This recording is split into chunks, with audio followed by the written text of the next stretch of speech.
সুপ্রিয় শিক্ষার্থী, পৌরনীতি ও সুশাসন অনলাইন ক্লাসে সবাইকে স্বাগতম।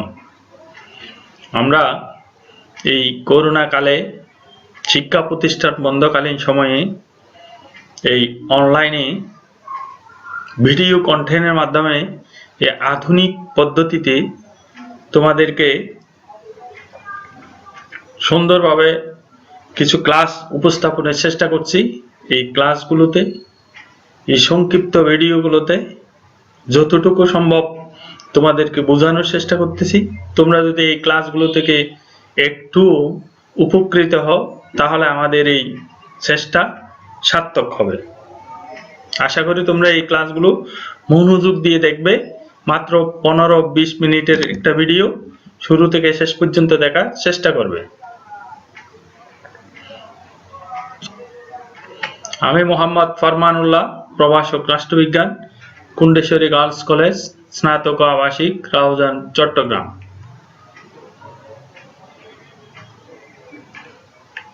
আজকের পাঠ হলো পৌরনীতি ও সুশাসন প্রথম পত্র, অধ্যায় 2।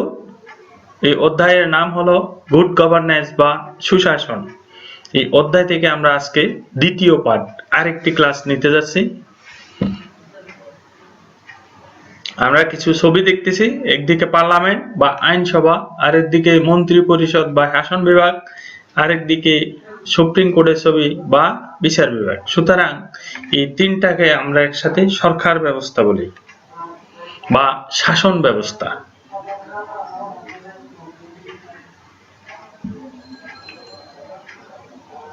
এরপর দেখতেছি মধ্যভাগে আছে সুশাসন, তারপর জবাবদিহিতা, বৈধতা, স্বচ্ছতা, আইনের শাসন, দায়িত্বশীলতা, দক্ষতা, স্বাধীন বিচার বিভাগ, অংশগ্রহণমূলক প্রক্রিয়া। তাহলে এই বিষয়গুলোকে কি বলা হয়? সুশাসনের বিভিন্ন উপাদান বা বৈশিষ্ট্য বলতে পারে। তাহলে আজকের পাঠ কি হবে? আমরা সহজে পেয়ে গেছি। আমাদের আজকের পাঠ হলো কে? আমাদের আজকের পাঠ হলো সুশাসনের উপাদান ও বৈশিষ্ট্য। তাহলে আজকের এই পাঠ থেকে তোমরা কি কি শিখবে? এই পাঠ থেকে তোমরা সুশাসনের বিভিন্ন উপাদান ও বৈশিষ্ট্য সমূহ বিশ্লেষণ করতে পারবে। তাহলে সুশাসনের উপাদান ও বৈশিষ্ট্য কি কি? জি ভিনলে, তারপর উসেড, UCED ও UNDP, এই ব্যক্তি ও সংস্থাগুলো, বিভিন্ন ব্যক্তি ও সংস্থা সুশাসনের বেশ কিছু আদর্শ ও কার্যকরী বৈশিষ্ট্যের কথা উল্লেখ করেছে। এগুলো নিম্নরূপ। প্রথমত দেখতেছি গণতন্ত্র। তাহলে সুশাসনের যে উপাদান বা বৈশিষ্ট্যগুলো রয়েছে, অর্থাৎ যে যে উপাদান বা বৈশিষ্ট্যগুলো একটা শাসন ব্যবস্থায় বিদ্যমান থাকে, তখন ওই শাসন ব্যবস্থাকে আমরা সুশাসন বলবো। যে শাসন ব্যবস্থায় এই উপাদানগুলো থাকবে তাকে আমরা সুশাসন বলবো। প্রথমত থাকতে হবে গণতন্ত্র। গণতন্ত্র সুশাসন প্রতিষ্ঠার প্রাণ। সুশাসনের জন্য গণতান্ত্রিক ব্যবস্থার বিকল্প নাই, অর্থাৎ অগণতান্ত্রিক কোন সরকার সুশাসন বলা যায় না। এরপরে দেখতেছি অংশগ্রহণমূলক প্রক্রিয়া, পার্টিসিপেটরি প্রসেস। অংশগ্রহণ এর অর্থ হলো রাজনৈতিক ও শাসন কাজে জনগণের অংশগ্রহণের সুযোগ, নীতি প্রণয়নে নাগরিকের সম্পৃক্ততা, তথ্য, মত ও পরামর্শমূলক কাজে জনগণের অংশদারিত্ব, রাষ্ট্রীয় নীতি ও সিদ্ধান্ত বাস্তবায়ন প্রক্রিয়ায় যৌথ উদ্যোগ, যৌথ পরিকল্পনা এবং জনগণের সরাসরি নিয়ন্ত্রণ প্রতিষ্ঠার সুযোগ। এই জিনিসগুলোতে যে জনগণের অংশগ্রহণ, নীতি নির্ধারণে, শাসন কাজে, প্রশাসন কাজে যদি জনগণের অংশগ্রহণের সুযোগ থাকে, এই জনগণের অংশগ্রহণ সুশাসনকে গতিশীল করে। জনগণ অংশগ্রহণ করতে না পারলে, যদি কোনো একটি শ্রেণী বা গোষ্ঠী যদি এই শাসন কাজ চালায়, তখন এটাকে সুশাসন বলা যায় না। 3 নম্বরে দেখছি নৈতিক মূল্যবোধ, এথিক্স অর মোরাল ভ্যালুস।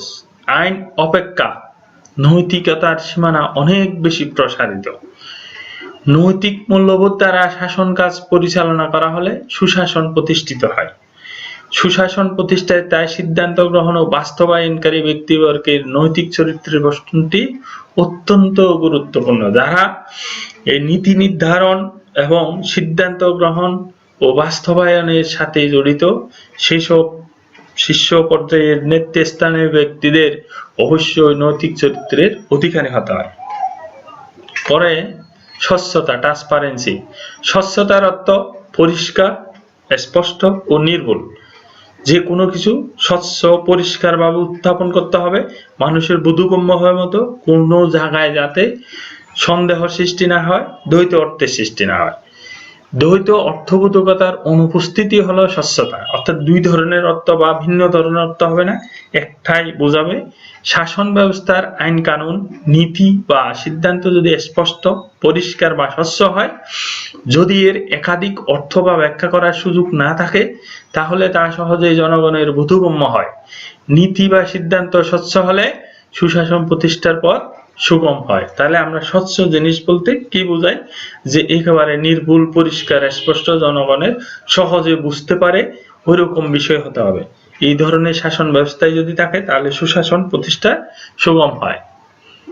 5 নম্বরে বৈধতা, লেজিটিমেসি।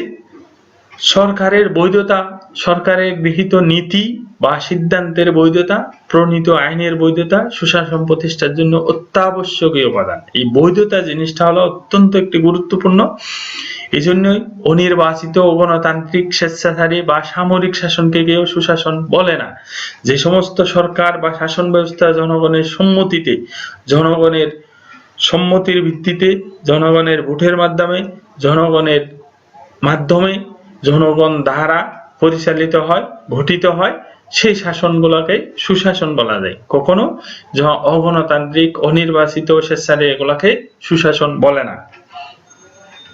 6 নম্বর দায়িত্বশীলতা, রেসপন্সিবিলিটি।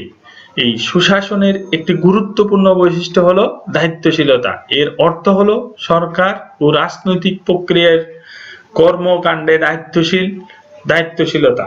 সরকারের শাসন বিভাগ তাদের নীতি, সিদ্ধান্ত ও কাজের জন্য আইন বিভাগের নিকট দায়ী থাকে। অর্থাৎ শাসন বিভাগে যারা আমাদের দেশের আলোকে তাকালে বা ভারতের বা আমেরিকার যারা শাসন কার্য পরিচালনা করেন, রাষ্ট্রপতি কিংবা প্রধানমন্ত্রী, মন্ত্রী পরিষদ, তারা আইন বিভাগের নিকট অর্থাৎ পার্লামেন্টে বা সংসদে গিয়ে জবাবদিহি করে, প্রশ্নের উত্তর দিতে বাধ্য হয়। এটা পরোক্ষভাবে জনগণের নিকট জবাব দেওয়া, জনগণ সেখান থেকে জবাবগুলা শুনে, এভাবে দায়িত্বশীল হতে হবে। 7 নম্বর আইনের শাসন, রুল অফ ল। আইনের শাসনের মূল কথাই হলো আইনের দৃষ্টিতে সকলে সমান, সকলে আইনের অধীন, কেউ আইনের ঊর্ধ্বে নয়। জাতি, ধর্ম, বর্ণ, গরিব, ধনী, শাসক, শাসিত সকলের জন্য একই আইন প্রযোজ্য। সকলে আইনের আশ্রয় গ্রহণ করার অধিকার রয়েছে। সুশাসন প্রতিষ্ঠায় এই খুবই গুরুত্বপূর্ণ। এই আইনের শাসনটা অত্যন্ত গুরুত্বপূর্ণ। আইনের শাসন হলো আইনের দৃষ্টিতে সকলে সমান, সকলে একই আইন থাকবে, একইভাবে, একই অপরাধ করলে সে যে ব্যক্তি হোক না কেন একই ধরনের শাস্তি পেতে হবে। এটাকে আইনের শাসন বলে। 8 নম্বর হলো দায়বদ্ধতা বা জবাবদিহিতা, অ্যাকাউন্টেবিলিটি। সুশাসন প্রতিষ্ঠার ক্ষেত্রে দায়বদ্ধতা বা জবাবদিহিতার ভূমিকা খুবই গুরুত্বপূর্ণ। দায়বদ্ধতা বা জবাবদিহিতা রয়েছে দুইটি দিক, 1 রাজনৈতিক ও 2 প্রশাসনিক। গণতান্ত্রিক ব্যবস্থায় সরকার গৃহীত নীতি ও সিদ্ধান্ত সম্পাদিত কাজের জন্য আইনসভার নিকট দায়ী থাকে। পার্লামেন্টে গিয়ে শাসক গোষ্ঠী বা মন্ত্রী পরিষদ কি করে জবাব দেয়, ফলে জনগণকে এই জবাবটা দেয়। আরেকটা হলো কর্মকর্তা কর্মচারীগণ দায়িত্ব পালন করে, নির্বাচিত মন্ত্রিসভার নিয়ন্ত্রণ ও পরিচালনায় তারা কাজ করে। আমাদের সরকারি কর্মকর্তারা মন্ত্রীগণের অধীনে কাজ করে, তাদেরকে ঊর্ধ্বতন কর্মকর্তা এবং মন্ত্রিসভার সদস্যদের নিকট দায়ী থাকতে হয়। সেই আমাদের প্রশাসনের ব্যক্তিবর্গ তাদের ঊর্ধ্বতন কর্তার কাছে বা মন্ত্রীদের কাছে দায়ী থাকে। এইভাবে জবাবদিহিতা বা দায়বদ্ধতা থাকতে হবে। দক্ষতা বা এফিসিয়েন্সি। দক্ষতার অর্থ হলো প্রাপ্ত সম্পদের ও উপকরণের সুষ্ঠু ব্যবহারের মাধ্যমে কাঙ্ক্ষিত সুবিধা অর্জন, অবাধ তথ্য সরবরাহ, প্রশিক্ষণ, যোগাযোগ ব্যবস্থার উন্নতি, সংশ্লিষ্ট বিষয়ে ও তার ব্যবহারিক প্রয়োগ সম্পর্কে জ্ঞান, দুর্নীতি বিরোধী মনোভাব, কর্তব্যবোধ, নিয়মানুবর্তিতা, কর্তব্যনিষ্ঠা, কাজের আগ্রহ, কাজে ফাঁকি দেওয়ার অভ্যাস বা বিলম্বে যোগ দেওয়ার বদভ্যাস পরিত্যাগ, সততা ইত্যাদি বজায় থাকলে দক্ষতা বৃদ্ধি পায় এবং সুশাসন প্রতিষ্ঠিত হয়। এখানে অনেকগুলো কথা বলা হয়েছে যে সম্পদের উপকরণের সুষ্ঠু ব্যবহারের মাধ্যমে কাঙ্ক্ষিত সুবিধা অর্জন, এটাকে দক্ষতা বলে। অবাধ তথ্য সরবরাহ করা, প্রশিক্ষণ, যোগাযোগ ব্যবস্থা উন্নতি, সংশ্লিষ্ট বিষয় ও তার ব্যবহারিক প্রয়োগ সম্পর্কে জ্ঞান থাকা, দুর্নীতি বিরোধী মনোভাব থাকতে হবে, কর্তব্যবোধ, নিয়মানুবর্তিতা, কর্তব্যনিষ্ঠা, কাজের আগ্রহ, কাজে ফাঁকি দেওয়ার অভ্যাস বা বিলম্বে যোগ দেওয়ার বদভ্যাস পরিত্যাগ করা, তারপরে সততা ইত্যাদি বজায় থাকলে তখন দক্ষতা বৃদ্ধি পায় এবং সুশাসন প্রতিষ্ঠিত হয়। অন্যথায় যেখানে ফাঁকিবাজি থাকবে, কর্তব্যনিষ্ঠা থাকবে না, দুর্নীতি বিদ্যমান থাকবে, সেখানে কখনো সুশাসন আসে না। 10. জনপ্রশাসনের সেবাধর্মী মনোভাব। প্রশাসনিক কর্মকর্তা ও কর্মচারীদের সবসময় মনে রাখতে হবে যে জনকল্যাণের জন্য প্রশাসন গঠে উঠেছে, তারা জনগণের সেবক, প্রভু নন। জনসেবার জন্য প্রশাসনের জন্ম হয়েছে। প্রশাসন চলে জনগণের অর্থে ও উপলব্ধি সুশাসনের পথকে প্রশস্ত করে। যখনই সরকারি কর্মকর্তা নিজেদেরকে প্রভু মনে না করে জনগণের সেবক মনে করবে, সেভাবে জনগণের কাজ করবে, সেবা করবে, তখনই সুশাসন প্রতিষ্ঠিত হয়। স্বাধীন বিচার বিভাগ, ইন্ডিপেন্ডেন্ট জুডিশিয়ারি। এই সরকারের তৃতীয় স্তম্ভ হলো বিচার বিভাগ।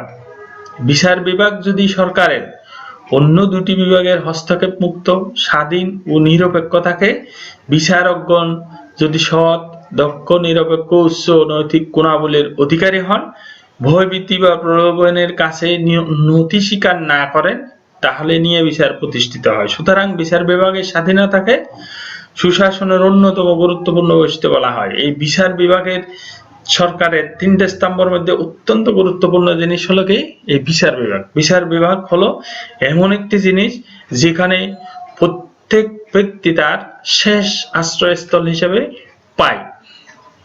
প্রত্যেক ব্যক্তির তার সুবিচার পাওয়ার স্থান হলো এই বিচার বিভাগ। সেখানে যদি নিরপেক্ষভাবে বিচারকগণ সৎ ও নিরপেক্ষভাবে বিচার কার্য সম্পাদন করে, মানুষের সকল দুর্নীতি থেকেও উত্তরণ হয়, তখন মানুষ এই বিচার বিভাগের স্বাধীনতা ভোগ করে আর সুশাসন প্রতিষ্ঠিত হয়।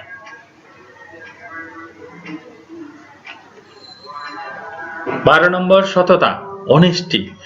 সুশাসন তখনও প্রতিষ্ঠিত হয় যখন প্রতিষ্ঠান বা সংগঠনের সাথে সংশ্লিষ্ট সকলে সৎ হন। ব্যক্তি স্বার্থ, ক্ষুদ্র গোষ্ঠী স্বার্থ, সাম্প্রদায়িক দৃষ্টিভঙ্গি, অর্থলিপ্সা, বিলাসী জীবনের প্রতি আগ্রহ মানুষকে অসৎ করে তোলে।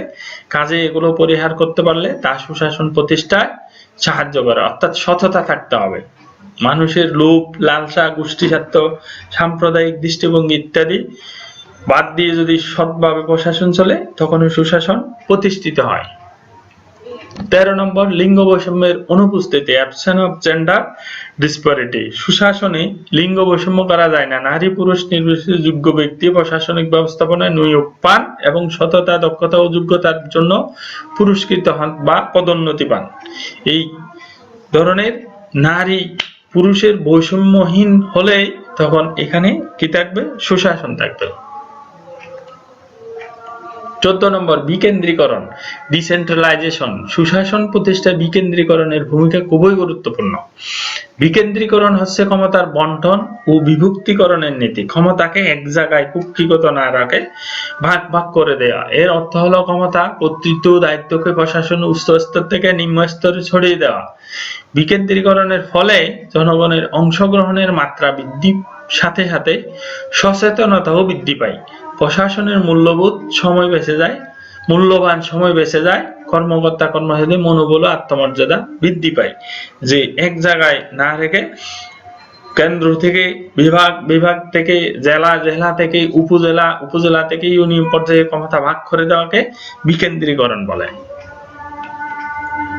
15 নম্বর হলো শক্তিশালী স্থানীয় সরকার ব্যবস্থা। শক্তিশালী মর্যাদা সম্পন্ন স্থানীয় সরকার ব্যবস্থা সুশাসন প্রতিষ্ঠায় গুরুত্বপূর্ণ ভূমিকা পালন করে। অর্থাৎ আমরা যে এলাকা ভিত্তিক শাসন থাকে, এই শাসন শক্তিশালী হতে হবে। স্থানীয় সরকার শক্তিশালী হলে স্থানীয়ভাবে পরিকল্পনা প্রণয়ন উন্নয়ন করা যায়, এর ফলে প্রশাসনে জনগণের অংশগ্রহণ নিশ্চিত করা যায় এবং দক্ষ নেতৃত্বের বিকাশ ঘটে। এই যে স্থানীয় পর্যায়ে যে শাসন বা সরকার, যেমন ইউনিয়ন পরিষদ, উপজেলা পরিষদ, জেলা পরিষদ ইত্যাদি, এরপরে উপজেলা প্রশাসন ইত্যাদি যদি শক্তিশালী হয় তখন জনগণ অংশ নিতে পারে, ফলে সুশাসন প্রতিষ্ঠা হয়। 16 নম্বর, সুশীল সমাজ, সিভিল সোসাইটি। সুশাসন প্রতিষ্ঠায় সুশীল সমাজের ভূমিকাকে বর্তমানে খুবই গুরুত্বের সাথে বিবেচনা করা হয়। সুশীল সমাজ নিরপেক্ষ নিরাসক্ত দৃষ্টিকোণ থেকে সমস্যা চিহ্নিত করা এবং তার সমাধান খোঁজার চেষ্টা করে। সুশীল সমাজের অন্তর্ভুক্ত ব্যক্তিগণ প্রেস, রেডিও, টিভি মাধ্যম, বিভিন্ন সামাজিক, আর্থিক, সাংস্কৃতিক ও সংগঠনের সাথে যুক্ত থেকে বা মুখপাত্র হিসেবে যে বক্তব্য প্রকাশ করে থাকেন তা সুষ্ঠু জনমত সৃষ্টিতে গুরুত্বপূর্ণ ভূমিকা রাখে। বিভিন্ন দেশে এখন যে সুশীল সমাজ, যারা কোনো একটা রাজনৈতিক গোষ্ঠী বা দলের সাথে একেবারে সম্পৃক্ত না হয়ে নিরপেক্ষ বিভিন্ন প্রতিষ্ঠান বা অর্গানাইজেশনের সাথে থেকে বিভিন্ন মাধ্যমে বক্তব্য, বিবৃতি ইত্যাদির মাধ্যমে, আলোচনা, সিম্পোজিয়াম ইত্যাদির মাধ্যমে জনমত সৃষ্টি করতে পারে, ফলে এদের যে মত প্রকাশ করে সেখান থেকে এই জনগণ গুরুত্বপূর্ণ ভূমিকা রাখে এবং জনগণকে বিভিন্ন সরকারি কাজে মত প্রকাশের সুযোগ করে দেয়, আর সুশাসন প্রতিষ্ঠা হয়। জনগ্রহণযোগ্যতা, পাবলিক অ্যাকসেপ্টেবিলিটি। সুশাসন তখনই প্রতিষ্ঠিত হয় যখন তা জনগণের আশা আকাঙ্ক্ষা পূরণে সক্ষম হয় বা সচেষ্ট হয়। জনগণের আশা আকাঙ্ক্ষা যে শাসন ব্যবস্থায় প্রতিফলিত হয় সেখানে সুশাসন হয়। জনগণের জন্য গ্রহণযোগ্য নয় এমন কোন শাসনকে তা সুশাসন বলা যায় না। জনবিরোধী কোন শাসন কখনো সুশাসন হয় না। 18 নম্বর, পেশাদারিত্ব, প্রফেশনালিজম। সুশাসন প্রতিষ্ঠিত করতে হলে প্রশাসনের সাথে সংশ্লিষ্ট ব্যক্তিদের পেশাদারি দক্ষতা বৃদ্ধি করতে হবে। যারা প্রশাসনে থাকবে তারা পেশাদারি, অর্থাৎ সেই কাজের মধ্যে সে দক্ষ হতে হবে। যেমন একজন ব্যবসায়ীকে ধরে নিয়ে আমি যদি একটা প্রশাসনের কাজ চালাতে দিই, সে ব্যবসায়ী যে দক্ষতা আছে সেটা দিয়ে প্রশাসন চালাতে পারবে না। এজন্য তাদের প্রচুর জ্ঞান ও অভিজ্ঞতা অর্জন করতে হবে। পেশাদারিত্ব বৃদ্ধি পেলে প্রশাসনের দক্ষতা বৃদ্ধি পায়। এই প্রশাসনের কাজগুলা তাকে করতে হবে।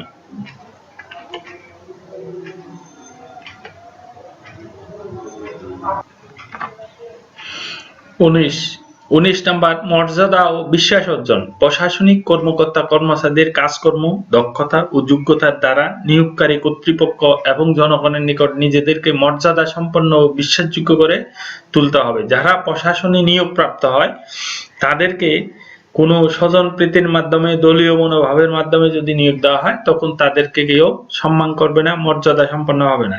তাই তাদেরকে একেবারে বিভিন্ন পরীক্ষার মাধ্যমে, যেমন বিসিএস পরীক্ষা, ঠিক সেভাবে পরীক্ষা নিরীক্ষা করে তাদের দক্ষতা, যোগ্যতা ইত্যাদি যাচাই করে যখন নিয়োগ দেওয়া হয় তখন তাদের মর্যাদা সম্পন্ন হয় এবং জনগণ তাদেরকে বিশ্বাস করে।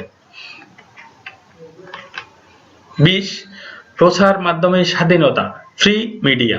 প্রচার মাধ্যমে স্বাধীনতা না থাকলে সুষ্ঠু জনমত গঠে ওঠে না। ব্যক্তি স্বাধীনতা ও গণতন্ত্রকে সফল করতে হলে সুশাসনের পরিবেশ গড়ে তুলতে হলে তাই প্রচার মাধ্যমে স্বাধীন ও হস্তক্ষেপ মুক্ত হতে হয়। প্রচার মাধ্যম মানে আমরা কি বুঝি? টেলিভিশনগুলো, পত্রিকাগুলো, বিভিন্ন গণমাধ্যম ইত্যাদিকে প্রচার মাধ্যম বলে। এগুলা কি করতে হয়? স্বাধীনভাবে তাদের সংবাদগুলো তুলে ধরবে, প্রচার করবে, জনগণ সেখানে তাদের মত প্রকাশ করবে, তখনই সুশাসন কার্যকর হবে। 21 নম্বর, মুক্ত এবং বহুত্ব ভিত্তিক সমাজ, ফ্রি এন্ড প্লুরাল সোসাইটি। সমাজের গঠন কাঠামো যদি স্বাধীন ও মুক্ত হয় এবং এর প্রকৃতি যদি বহুত্ব ভিত্তিক হয় তাহলে সুশাসন প্রতিষ্ঠার পথ প্রশস্ত হয়। বহুত্ব ভিত্তিক এবং কি হতে হবে? মুক্ত হতে হবে। সেখানে গোষ্ঠীভিত্তিক ধরা বাঁধা নিয়ম ইত্যাদি থাকতে পারবে না। কৃত্রিম ভাবে সমাজ নির্মাণ বা সমাজ কাঠামোতে কোনো কিছু চাপিয়ে দেওয়া সুশাসনকে বাধাগ্রস্ত করে। অনেক সমাজে দেখা যায় অনেক কিছু চাপিয়ে দেওয়া হয়, অনেক কঠিন আইন করে দেওয়া হয়, তখন সেখানে সুশাসন হয় না। 22 নম্বর রাজনৈতিক স্থিতিশীলতা, এটা সর্বশেষ একটা পয়েন্ট। পলিটিক্যাল স্টেবিলিটি অর্থাৎ রাজনৈতিক স্থিতিশীলতা সুশাসনের জন্য অন্যতম বৈশিষ্ট্য। রাজনৈতিক স্থিতিশীলতার অভাবে সুশাসন ব্যাহত হয়। স্থিতিশীলতা হলো রাজনীতির যে ক্ষমতার পরিবর্তন, এটা স্বাভাবিক নিয়মে হতে হবে। যেমন আমাদের দেশে 5 বছর পর পর, ঠিক 5 বছর পর পর জনগণের ভোটের মাধ্যমে সম্মতিতে সরকার গঠন করতে হবে, তখন সেই ধরনের শাসন ব্যবস্থাকে সুশাসন হয়। যদি সেখানে হঠাৎ অভ্যুত্থান ঘটে, আর্মি শাসন আছে, হঠাৎ করে হত্যাকাণ্ড করে, কু ঘটে, অভ্যুত্থান ঘটে, ক্ষমতায় এক পক্ষ নিল, হঠাৎ 1 বছর পরে আরেক পক্ষ নিল, ঠিক এই ধরনের ব্যবস্থায় কখনো সুশাসন প্রতিষ্ঠা হয় না। এবার সংক্ষেপে এই সুশাসনের পয়েন্টগুলো আমরা দেখি। আমরা এতক্ষণ যা শিখছি, গণতন্ত্র, অংশগ্রহণমূলক প্রক্রিয়া, নৈতিক মূল্যবোধ, স্বচ্ছতা, বৈধতা, দায়িত্বশীলতা, আইনের শাসন, দায়বদ্ধতা বা জবাবদিহিতা, দক্ষতা, প্রশাসনের সেবাধর্মী মনোভাব, স্বাধীন বিচার বিভাগ, সততা, লিঙ্গ বৈষম্যের অনুপস্থিতি, বিকেন্দ্রীকরণ, শক্তিশালী স্থানীয় সরকার ব্যবস্থা, সুশীল সমাজ, জনগ্রহণযোগ্যতা, পেশাদারিত্ব, মর্যাদা ও বিশ্বাস অর্জন, প্রচার মাধ্যমের স্বাধীনতা, মুক্ত ও বহুত্বভিত্তিক সমাজ এবং রাজনৈতিক। প্রায় 22টা পয়েন্ট আমরা দেখছি, এগুলো আমরা সাথে সাথে শিখে নেব। পাঠ শেষে তোমরা এই নিচের প্রশ্নগুলো বাড়িতে খাতার মধ্যে লেখো, লিখে তুমি বইয়ের সাথে মিলে দেখবা। 1 নম্বর, স্বচ্ছতা বা ট্রান্সপারেন্সি কি, বা ট্রান্সপারেন্সি বলতে কি বোঝায়। 2 নম্বর, আইনের শাসন বলতে কি বোঝায় বা আইনের শাসন কি। 3 নম্বর হলো সুশাসনের উপাদান বা বৈশিষ্ট্য সমূহ পয়েন্ট আকারে লিখবে। সব পয়েন্টগুলা, যে 22টা পয়েন্ট দেখছো, এগুলা লিখবা। এরপরে তাহলে আজকে আমরা এই পাঠ থেকে কি কি শিখলাম। এই পাঠ থেকে আমরা সুশাসনের উপাদান ও বৈশিষ্ট্য সম্পর্কে বিস্তারিত জানলাম। এরপরে মূল্যায়ন। সুশাসনের বেশ কিছু আদর্শ বা কার্যকরী বৈশিষ্ট্যের কথা উল্লেখ করেছেন এমন কয়েকজন ব্যক্তি ও প্রতিষ্ঠানের নাম বলা। আমরা শুরুতে বলছি, দেখি কে কে বলতে পারো। উত্তর, জি বিনলে, UCED এবং UNDP, দুইটা সংস্থা এবং একজন ব্যক্তি, এরাই দিয়েছেন। 2, স্বচ্ছতা এর ইংরেজি কি। স্বচ্ছতাকে ইংরেজি কি বলে, একটু আগে দেখছি আমরা। উত্তর, ট্রান্সপারেন্সি। 3 নম্বর, সুশাসনের 5টি বৈশিষ্ট্য বলো। 5টি বৈশিষ্ট্য কি কি হবে? গণতন্ত্র, স্বচ্ছতা, বৈধতা, আইনের শাসন, দক্ষতা। তোমরা যে কোনো 5টা বলতে পারো, আমি এখানে যে কোনো 5টা দিলাম। এরপরে তোমরা বাড়িতে সুশাসনের উপাদান বা বৈশিষ্ট্য সমূহের বর্ণনাগুলো, প্রত্যেক পয়েন্টের বর্ণনা এবং পয়েন্টগুলো মুখস্থ করবে। সবাইকে আজকের মতো সবাইকে ধন্যবাদ। দেখা হবে পরের ক্লাসে। আল্লাহ হাফেজ।